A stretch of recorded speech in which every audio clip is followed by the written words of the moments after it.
Do you know, I can't remember the Conservative Party more divided and more at each other's throats than at any time since the great divisions over Maastricht took place in the House of Commons back in 1993. Then we had Prime Minister John Major describing some of his own cabinet and some of their backbench friends who were on the Eurosceptic side as bastards. Quite sorry, it's Sunday morning, I do apologise, but it was Johnny Major that said it, not me.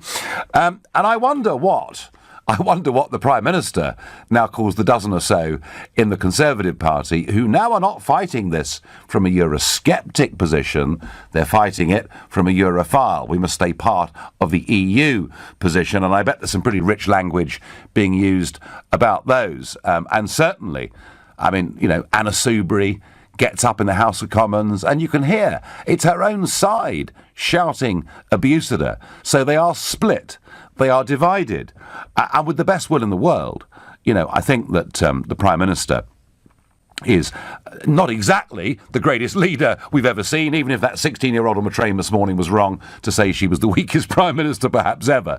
But they've really got problems. And yet, we have the last piece of polling I saw from YouGov a few days ago puts the Conservatives on 44% and the Labour Party on 37%. Lib Dems 8, UKIP 3, Greens 3. That is the last state of play in the polls. It is a substantial Conservative lead. Now, think back to the last general election. You know, in the February of that year, Corbyn appeared to be pretty much in an electoral trough. And yet, the campaign, from the moment he launched the manifesto, something started to happen. He started to connect. He started to become trendy. Oh, Jeremy Corbyn. He even appeared on the stage at Glastonbury. Massive crowds of adoring fans. And so the stage was set for Labour Live, which took place yesterday. Now, I'm always sceptical when you see photographs of nobody in the crowd. I mean, you know, the press have done this to me before. No one turns up to hear Farage. Well, you know, if you photograph the stage 2 hours before I'm arriving, it's not surprising no one's there. But let's get an eyewitness account.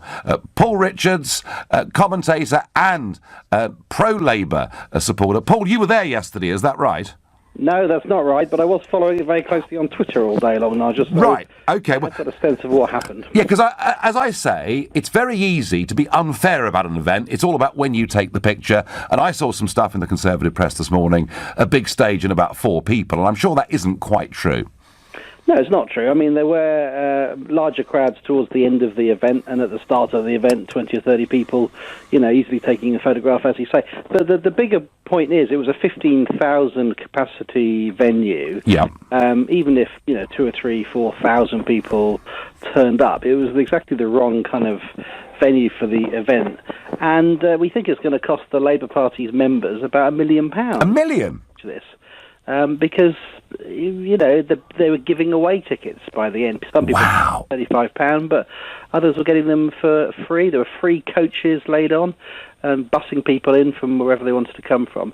And it was just it's a terrible shame. You know, there's nothing wrong with cultural politics and things like Red Wedge back in the day, got young people like me involved.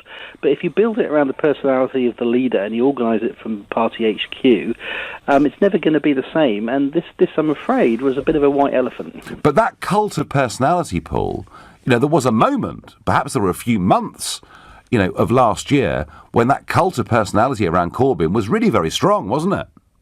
Yes, and it's mystifying for those of us that have been in politics a long time and, you know, believe politics to be about ideas and manifestos, elections and candidates, to see people turning up and doing this terrible kind of incantation, the chanting, the hero worship, the T-shirts, the tattoos, the knitted Jeremy Corbyns. It's very un-Labour, undemocratic. Well, haven't we just become like the Americans, Paul? Well, even that is still around ideas and big, you know, clashing ideas of the state and so on. This is more like a fan club, and I think that was the mistake that the people that organised this made, was assuming that a large crowd at Glastonbury chanting would then be replicated in North London, when in fact the people in Glastonbury had gone to see a band, and then he happened to turn up. Yes, yeah. Now, football crowds are chanting it. It's just a chant. It doesn't mean anything particularly, and they misunderstood that. And then the hubris was that people then say the event was a failure. I'm sure the people that went to it, and I'm sure they'll be phoning you in a second, had a lovely time. But the fact is, it was massively under capacity.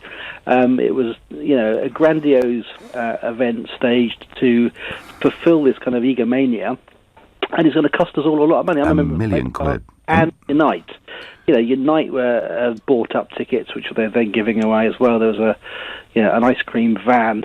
I don't know who paid for that. I mean, it really just a number of things. I tell you, the most interesting thing that happened on the whole day was the very brave young people who unveiled a placard saying, or a banner saying, "Stop backing Brexit," aimed at Jeremy Corbyn in the middle of his speech.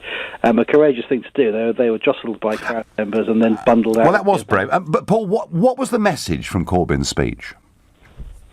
Well, it was more of the same, wasn't it? It was he's very good at this kind of rabble-rousing rhetoric and very simplistic messages around social justice and so on, but he didn't address the big issue of the day, which is obviously Brexit. And where his own party, and I had a caller, Paul, in the last hour, who described the Labour Party's position on Brexit as being more complex than the Kama Sutra, offering more different possibilities. I mean, they are in a mess on this, but what interests me is this.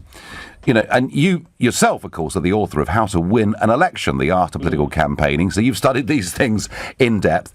They are 7 points behind the Tories, and I'm beginning to think ever more strongly that May's only way out of this could be an October general election. Why, with a split Tory party, are they so far behind? Well, I think the problem is that you've got this historical moment where you've got a pro-Europe membership of the Labour Party overwhelmingly, and a very Eurosceptic leadership of the Labour Party, and these are the people you'll remember, who were in and around Tony Benn when he was one of the leading opponents of the EEC and the EU. As I think you mentioned, Corbyn voted against the EEC in the referendum. Absolutely. And voted against 75. And voted against everything. Against the Lisbon Treaty, against the Maastricht Treaty. Yep. He voted in favour of a referendum in 2011 on Europe.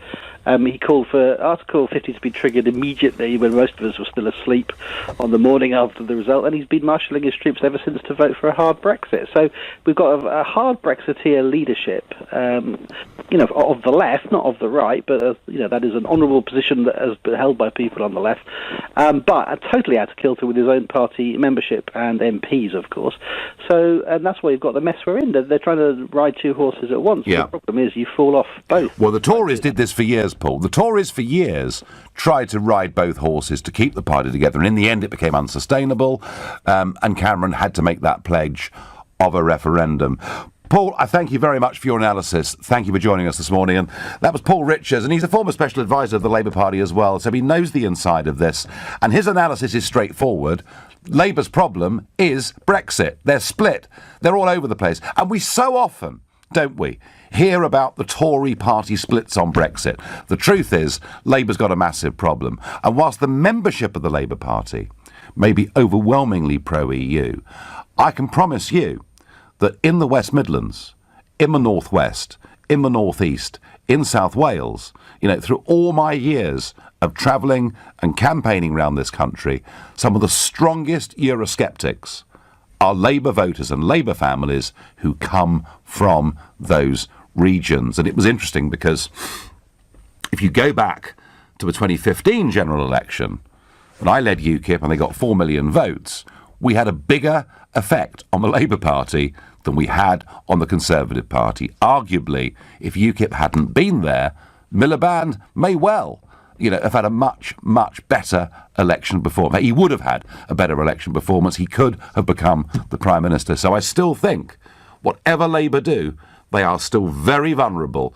And it may only be between 30 and 35% of the overall Labour vote that is Eurosceptic, but it is concentrated in many of those regions and in quite a few marginal seats.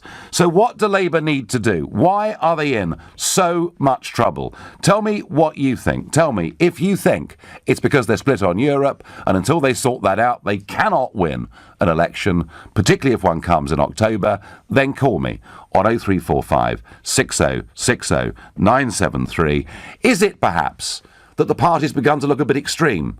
Allegations of anti-Semitism, something that Middle England says this doesn't look quite right. If that's how you feel, text to 84850. And any other bright ideas, please tweet using the hashtag Farage and LBC, at LBC. And of course, as ever, you can watch us on Facebook and comment there too. And I have to say, I am blown away that cost them £1 million yesterday. Will is calling from Loughton. Good morning, Will. Good morning, Nigel. Good to talk to you, mate. Nice to meet you unofficially. But yeah, I don't believe it's much to do with Brexit. I'm a Brexiteer myself, but I do believe the problem with Labour is simply just Jeremy Corbyn himself. You know, when he first came out, he was very much appealing to the disenfranchised and the millennials of the UK, including myself. You know, and he promised a lot of things. And people, I work. I'm not going to say the institution where I work at, but I work at universities, and the support for him was 99%. It was huge, wasn't it? Yeah. Yeah, he was quite incredible and quite remarkable. For credit to the guy. I personally can't stand that. I really can't. But when you spend some time and you look at his views, things like tuition fees, and when he's talking about trading of arms with Saudi Arabia, none of the things he suggests he can do are doable. My father, he used to be a Labour voter, and I sat him down and went, Dad, everyone my age loves Corbyn. I can't stand him. Am I wrong? And he just laughed at me and said, no, son, I can use a calculator. Well, yeah, I mean, he overpromised, didn't he, on tuition fees? He wasn't just going to get rid of tuition fees, he was going to wipe off all the debt. And then he was told that might cost $100 billion, and suddenly the story changed. And when you make a big promise on student loans and student fees, and then you're seen to rat on it, as Nick Clegg could tell you if he phoned this show, you pay a very heavy political price for that. Speaking on that topic, the first time I voted was for the coalition Lib Dem, and I voted Lib Dem because I was going to go to university, and I was one of the people on the streets, causing a bit of trouble because we were promised this thing for our future. It never happened, and I learned very quickly that you got before someone might say something, but you got to go down and look at the numbers, And I think the more time people spend listening to what he's got to say, they look into it. So over the last year, a lot of my friends were very pro Jeremy Corbyn. Yes, and they were like, well, no, of course not, because he says he's going to do this. And so, Will, in short, he's been found out, hasn't he? Yeah, and I do believe the longer he stays in, the less chance. Interesting. I'm not anti-Labour. I'm a Labour in my heart and Conservative in my head. If he was a different leader, I'd consider it. But as long as he's leader, the more he speaks, the less I listen. Will from Loughton, you couldn't be clearer. Well, the news that the Labour Live Festival, which was designed to be a glorification of the wonderful Jeremy Corbyn as leader, has been a bit of a dud, and it's cost the Labour Party £1 million. Goodness me, a real £1 million. That's not a Diane Abbott £1 million, it's a real £1 million. I wonder, if you were there yesterday, please call me, tell me, was it a flop? Did you have a good time? You're listening to the Sunday edition of the Nigel Farage Show, exclusively on LBC, and it's now 11:17.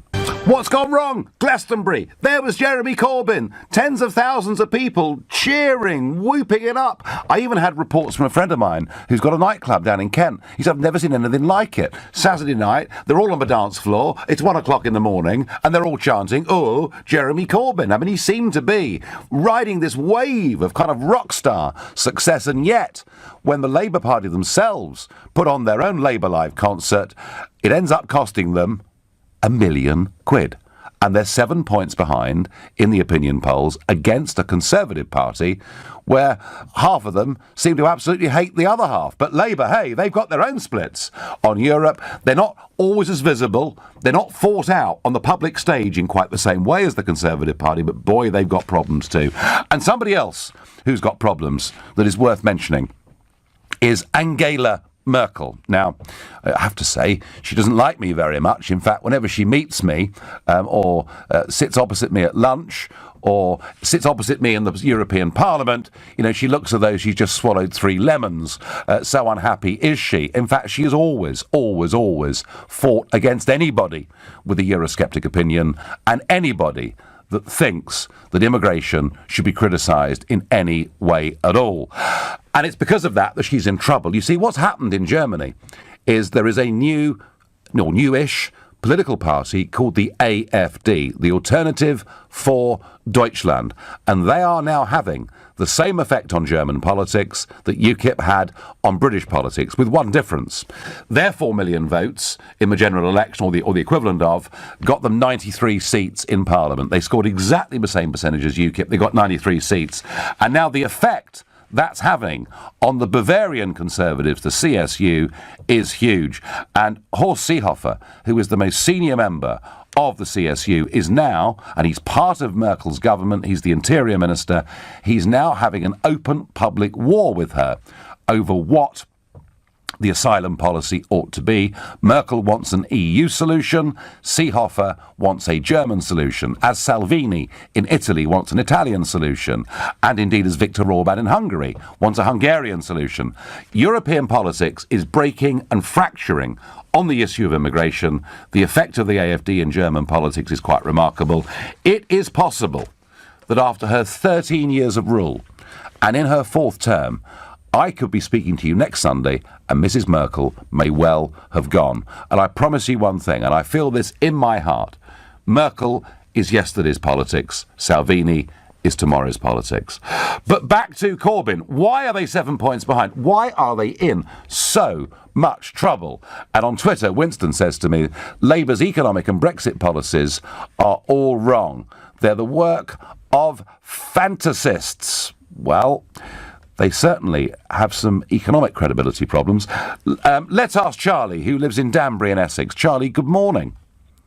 Oh, good morning, Nigel. How are you? I'm well. So were you there yesterday, Charlie? I was, yeah. I was there from about, 1:30 until after Jeremy Corbyn spoke. OK, and are you a sort of committed Corbyn supporter and fan? Well, I'm committed to the ideas that Corbyn espouses, yeah, but I'm not some kind of cultist member of the Labour Party. I'm a member, but I'm not a cultist. OK. So talk us through your day. What was it like?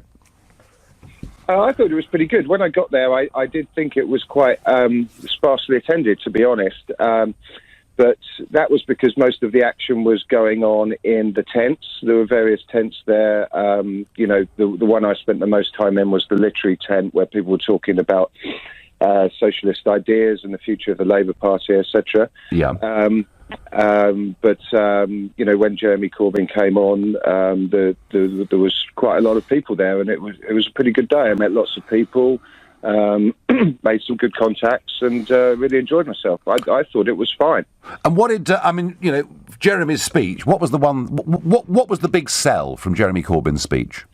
Well, to be honest, I thought the speech was a little bit of a letdown, only because it was a bit of a reiteration of his manifesto commitments. So it was everything that I kind of understood and agreed with anyway. But it was typical Corbyn. It was very passionate, lots of cheering, and I think pretty much everyone there agreed with what he said. But he didn't really say anything new. I'm looking for some kind of new, more radical ideas from the Labour Party, and I hope that happens in conference later this year. Now, Charlie, they've dropped £1 million on this, and the reason they've done it is because they have actually made it a cult around Jeremy Corbyn. You yourself are not fully subscribed to that. But where does Labour go now, Charlie? I mean, you're 7 points behind against a split Conservative Party. Yeah, that's not good.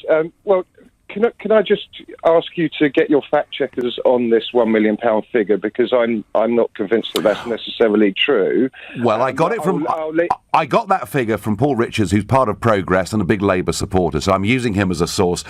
Nigel, that is Progress after all, and we know what Progress thinks about Jeremy Corbyn. My understanding. Well, they're New Labour, aren't they? Figure, my understanding is the £1 million figure is the insurance cost. The amount that's underwritten. So please do double check. Well, I tell you what, Charlie. I tell you what we'll do. We will try and double check that. But I'm going to get back to this central question. Now, there you are. Yeah. You're an active Labour supporter, you want a Labour government. I mean, the goal, and hey, we got, World Cup football, so we're all talking about goals at the moment, and wasn't that amazing? Iceland drawing with Argentina, fantastic. But Charlie, small sovereign state, I could go on. But Charlie, literally, the Tories hate each other. They're in terrible trouble. Brexit's in crisis, and you're 7 points behind. What's got to happen? Well, that's in the worst opinion poll. I mean, there was an opinion poll I saw this week, and I think Labour were 2 points behind. I think on average we're a bit further behind. But look at how it was before the last election, Nigel. Labour were something like 20 points behind. As soon as an election is called, you'll see much more balance from the media. And Corbyn and the members of the Labour Party will get a fairer crack of the whip in the media. I do think the biggest issue, as you'll probably agree with me on this, is relating to Brexit. Yeah. I suspect that at conference this year it will be debated because it wasn't debated last year. And I have a feeling that Labour are going to come out more strongly in favour of Remain, and that will shake up the political landscape. But who knows? Charlie, we need to be more radical. That's my... People are saying that, a lot of that crowd yesterday were wearing anti-Brexit stickers and badges, and some quite abusive ones. Charlie, let me put this to you. If you get your way, and if the Labour Party under Corbyn becomes one that says we're going to stay part of a single market and part of the customs union and keep open borders, you have just lost millions of votes in the Midlands, the North and South Wales. That might be right, but I think Labour would get a lot of votes from Remain supporting Tories. Who knows, Nigel? Do you really think? Do you really think, Charlie, that many Remain supporting Tories would vote Labour when you've got a Marxist as Shadow Chancellor?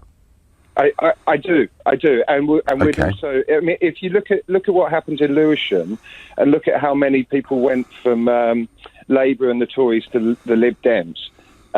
So those type of voters, I think, would go to Labour rather than go to the Tories on a hard Brexit. But, I mean, this is all conjecture at the moment because no one knows what's going to happen with Brexit. No one knows what's going to be negotiated. So we're sort of talking, hypotheticals right now. For me, the most important thing in terms of Labour is getting a fair crack in the media, and I just think that will happen when an election is called. OK. No, Charlie, listen, thank you for your testimony of being there yesterday, and that was really, really a very interesting call. Thank you. And Charlie, I think, does represent a lot of the newish Labour activists. They are very, very pro-Remain, which is fine, but it does not fit at all with old Labour out in the heartlands and leaves them incredibly vulnerable. Goodness me, Brexit has a pretty devastating effect, doesn't it, on both of our so-called mainstream political parties. Steve from Aylesbury says, Nigel, people keep going on about the "Oh, Jeremy Corbyn" chant at Glastonbury, but how many of them were under the influence of drugs, which may explain it? Steve, that's a dreadful thing to say. You're talking about illegal substances. In fact, we may talk a bit more about cannabis and its medical use in a moment. But for now, you're listening to the Sunday edition of the Nigel Farage Show, exclusive in LBC, and it's now 11:30. The bubble has burst. We're a long way from Glastonbury, as the Labour Live event yesterday is seen to be a bit of a flop and has cost the Labour Party allegedly up to £1 million in losses. Either way, they're 7 pips behind in the polls. That's certainly the YouGov poll I saw last Sunday, when they should be ahead, particularly given the Tories' difficulties. What is wrong with the Labour Party? And you know what? Inevitably, we're coming back to Brexit. They're all over the shop. There is no good, clear message. And whilst it's clear that the new, young Corbynite base are Remainers, so many old Labour voters are Leavers, strong Leavers. Before I get to that, just a thought. The sort of heartwarming story, I guess, this morning is that of Charlotte Caldwell from Northern Ireland and her son, Billy. He's the 12-year-old boy. He's got terrible epilepsy and, often having many fits in a single day. And she has found, as a mum, some salvation in cannabis oil. And they've been to Canada. They've loaded up on cannabis oil. They've come back to the United Kingdom, and that has been removed from them by customs, but now Sajid Javid has intervened and said, in this case, for medical use, they can have the cannabis oil back. And it is a story of a mum fighting as hard as she can for her sick young lad. And I mean, it would be difficult to find many people that don't agree with the Home Secretary's judgment.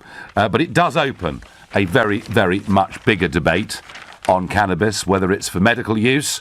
And by the way, Queen Victoria was prescribed cannabis for medical use, and I believe stayed on cannabis pretty much for the rest of her life.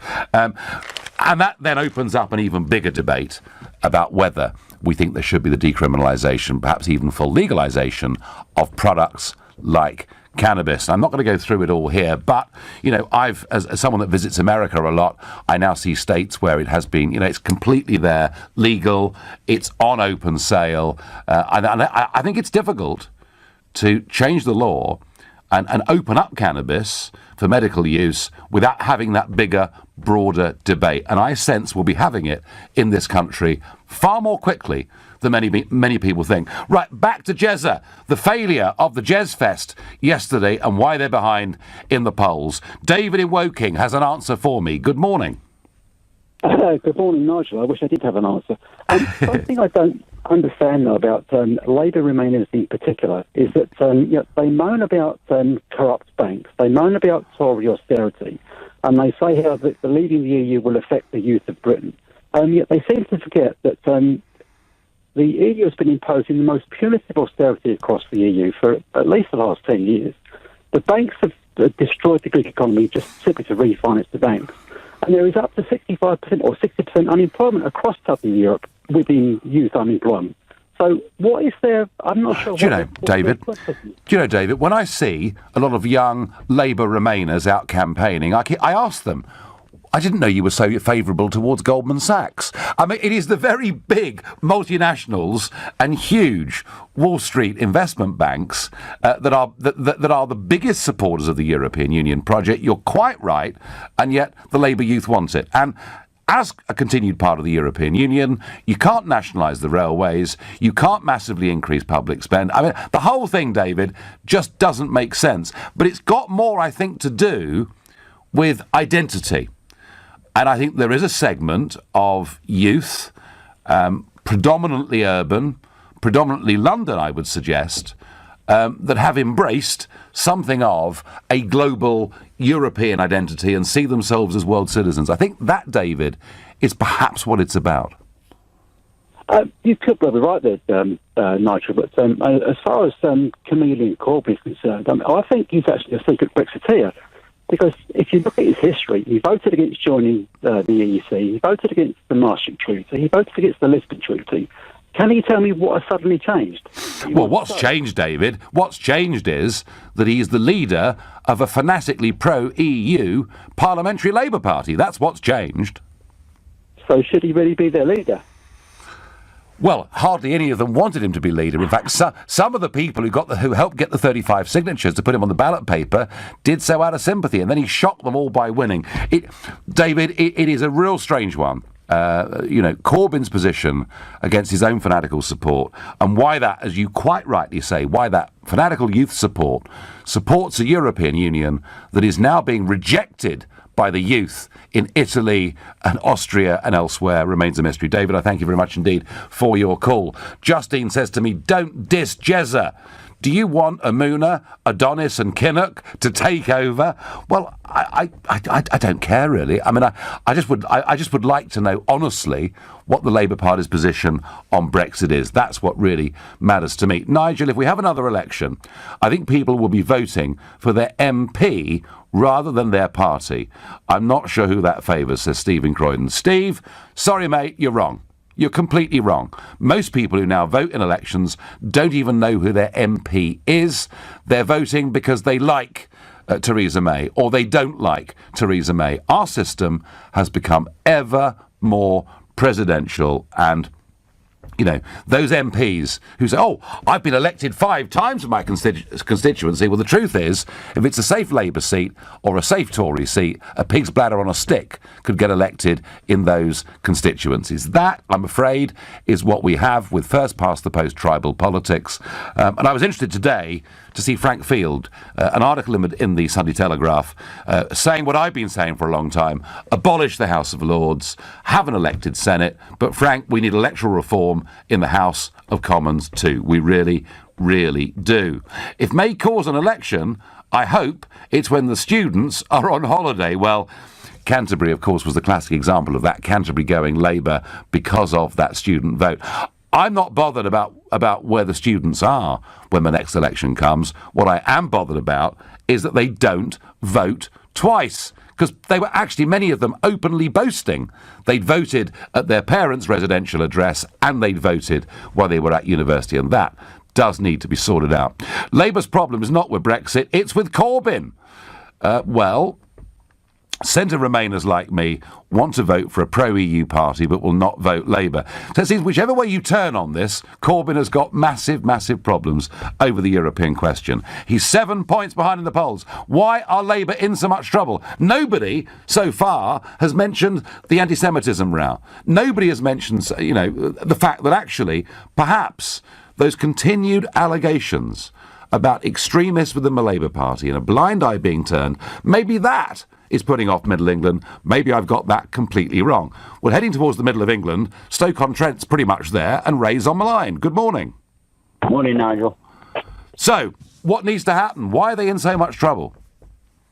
Well, they've lost the connect with the working classes. Quite obviously, you've been up here in the Midlands, you've seen it. Yes. The things that have been affected with always being suppressed and lack of housing and everything, and it affects the working class the most. And if you want to speak to Labour about it, if you're some kind of racist, you can't have a grown-up debate. So, Ray, is there any...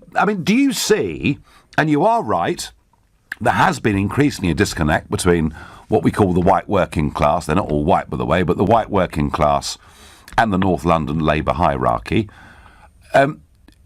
Is anything going to close that gap? I can't see it happening because they'll say one thing and do another. I remember reading an article some years ago, and I can't for the life of me find it. It was on the internet, and it was Labour peers saying that they found the working classes predominantly non-progressive and predominantly racist. And I thought to myself, you know what? That's quite telling these days when you see what's going on in our community and you. Yeah. Well, look at the shadow Foreign Secretary Emily Thornberry, who, when she was in Rochester, do you remember there was a white van? Nigel, I'm sat in my white van now with an England flag right next to me. Ray, was it you parked in Rochester that day? No, but she'd hate me if she walked past. She'd hate you. And how are England going to do tomorrow, Ray? We're going to win. We're going to win. What score? 3-1. Tunisia aren't a bad side, you know, Ray. Well, I think the World Cup's quite close at the moment. There's no team smashing it, are they? So I think we're in with a chance. I think we'll go to the semis. I bet you celebrate St George's Day as well, Ray, don't you? Of course. So do I. Good man. Thank you very much indeed. Well, Ray there. And, actually, he's in a white van. He's got the cross of St George on it. And somehow, this North London Labour Party is not appealing to Ray from Stoke-on-Trent. And there are millions like Ray out there. We thought, didn't we, for the last 6 months, it was the Tory party that had real problems. I suspect Labour's problems are just as big. You're listening to the Sunday edition of the Nigel Farage Show, exclusively on LBC, and it's now 11:45. Well, the Jazz Fest, as some call it, the Labour Live concert, as it's more correctly named, yesterday wasn't quite like Glastonbury. In fact, not enough people turned up. They were giving tickets away for free at the end, and the Labour Party have taken a great big financial hit on this. It could be as much as £1 million. But that's okay, because Len McCluskey and the big trade unions, no doubt, will be able to make up most of that. The real problem is they're up to 7 points behind in the opinion polls. They are as hopelessly split on Brexit as a party as the Conservatives are. And I say that because at least a third of their vote is very much the old Labour vote. And, we had Ray on before the break, Stoke-on-Trent, white van, and there he is with his cross of St George on his van, and Emily Thornberry sends out tweets that where she looks down her nose at people like that, they've got a massive problem. Craig says, could never vote Labour again. They lost the election and are 7 points behind, and still they think they are winning. Delusional. Craig, I don't think they do think they're winning. In fact, I've noticed that quite a lot of that confidence that we saw with the Labour Party last year and that sense of buzz and excitement, it's gone. The bubble has very much burst, it seems to me. Omar is calling from Oxford. Good morning, Omar. Good morning. It's Omar Yep. And so what's gone wrong? Because I mean, it all looked so exciting, didn't it? 6 or 9 months ago for Jeremy Corbyn. Yeah.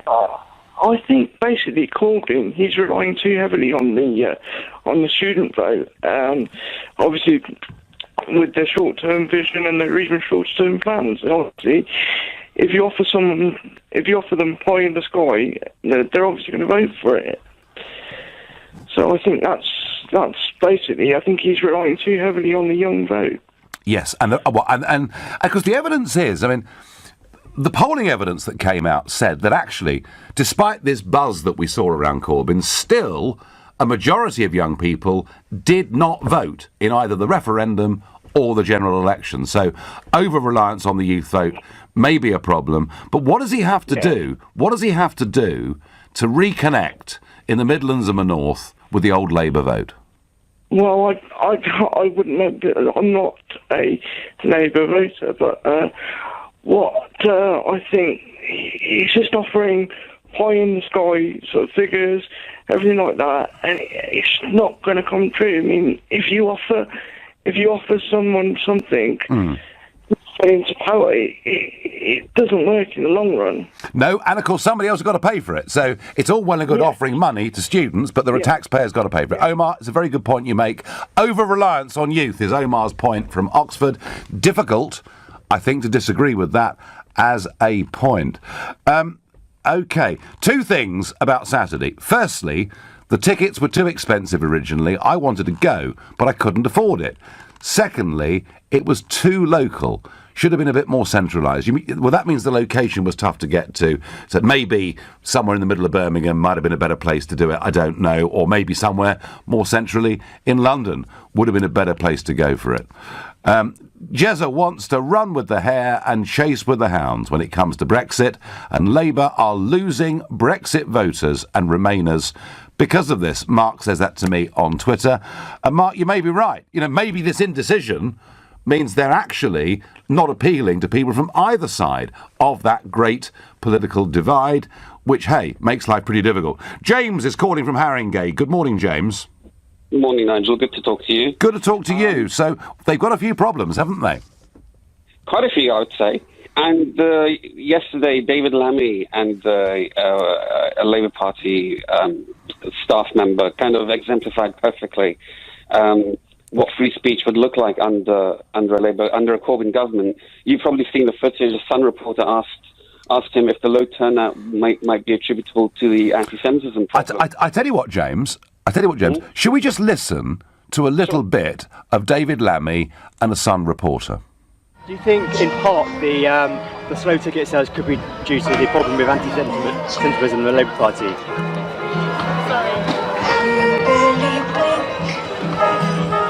That was a very, very brutal, mean thing to do. That was not the basis on which you had the interview. At all. Absolutely not. Absolutely not. Sorry, what's happened? It's just incredible. It's a question, David. Sorry, what was the question? Well, that was the question, James, that was... It wasn't actually, I have to say, it wasn't asked in a rude way, was it? No. But, of course, awkward questions cannot be allowed under Corbynism. It was a perfectly legitimate question. All he had to say was, he could have said, no, it's got nothing to do with that, or no, we're taking action. But instead, he grabbed the mic and said that was a very mean, brutal thing to do. And the aide came up, and then the rest of the video clip, it shows her trying to cover the lens. No, I mean, like you said, this is the cult of Corbynism. It's all about the Messiah. It's all about do not ask difficult questions, do not talk about anti-Semitism, of which they have an epidemic, and they've done nothing about, absolutely nothing. We see, James, this is interesting. I mean, I've raised already during the course of this debate 3 times. I've asked, the callers, is anti-Semitism or is the row around anti-Semitism, is that part of what is causing Labour a problem? Because respectable people say, hey, do you know what? This has become too extreme. For respectable people, yes. Sadly, I think a lot of the popularity around him is by people who are actually completely on board with it. I think he's won over people who are anti-Semites, who do love his friendship, his lifelong political friendship with terrorists, his association with the IRA, Hamas, Hezbollah. So I think a lot of people who are on his side, actually, they warm to him because of that. But yes, I think a lot of ordinary people, a lot of decent, ordinary, moderate Labour supporters are repulsed by it. There was a theory put about, and LBC's Theo Usherwood was talking about this a couple of weeks ago, that the anti-Semitism row wasn't necessarily hurting Labour's vote in London, but it's outside of London that I think... I mean, isn't it true, James, that the British public, the great British public, actually, when they see extremism, run away from it? Absolutely, absolutely. And this country, traditionally, is not socialist, it's not communist. And if I can just touch on the point about the idea of Theresa May calling a snap election, I think she'd have to be certifiable. She is electorally toxic. I think, if she was to call an election, they may be Labour may be 7 points behind now. Well, they were 7 points behind before she called last year's election. It was 20 last time, wasn't it? Yeah, and she ran an appalling campaign, and they got within reaching distance of Downing Street, which is, to me, is too horrifying to contemplate. Jeremy Corbyn as Prime Minister would just be hell on earth. But the point is, James, if May gets into a bind on Brexit such that she cannot get to a point with the House of Commons where the Commons doesn't have a veto over the final deal or no deal, when that could happen as late as February 2019, then isn't she in a terrible position where she effectively has to either call a second referendum or another general election? No, I think she needs to show leadership, which I think is tough for her because she's so incompetent. But I don't think... Well, we certainly don't need a second referendum. I know the likes of Gina Miller would love one. We don't need an election either because I think that's too terrifying to put a prospect of Jeremy Corbyn winning. It may not look like it right now, but you never know.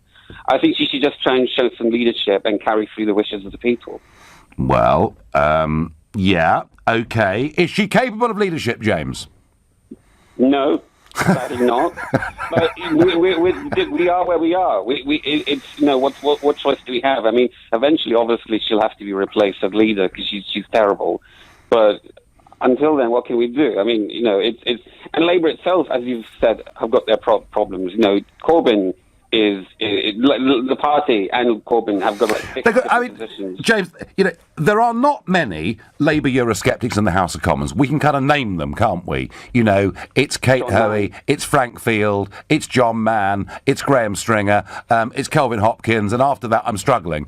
And of course Corbyn himself, and McDonnell, really, himself. But their problem with the European issue, it's not the parliamentary party, it's not the membership, it's the voters. It's at least a third of the voters who feel very, very strongly, and particularly, James, about open-door immigration. And I think they've got a real problem for the future. Thank you, James, for your call. I've got time for one last quick phone call. James in Barnes is calling. Good morning. Good morning, Nigel. I just wanted to say very briefly, as a Jew who is a secular Jew, Labour supporting, Guardian reading, yes, I would never vote for Jeremy Corbyn, and I'm a secular Jew, if he was the last man standing, sir.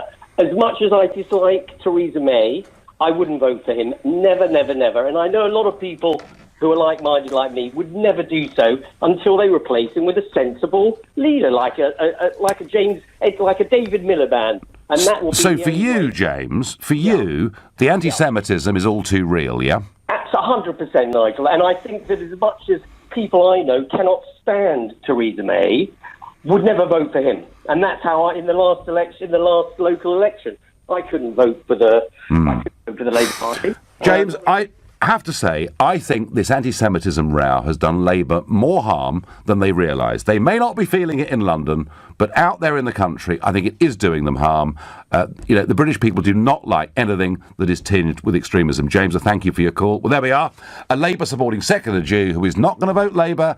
All the while Jeremy Corbyn is around. And I don't think this just applies to Jewish people. It goes far more broadly than that. So we've been talking about the Jez Fest. And my final message on this is Nigel, Jez Fest. In case you forgot, the World Cup was on yesterday. Well, if that's an excuse for them not selling more tickets and for more beer, England weren't even playing. but they are tomorrow. We've all got our fingers crossed. We'll need more than that, probably. You've been listening to the Nigel Farage Show here on LBC. I'm back tomorrow evening at 7. At 3 this afternoon, it's Andrew Castle. But up next, it's Majid Nawaz. Thank you, Nigel.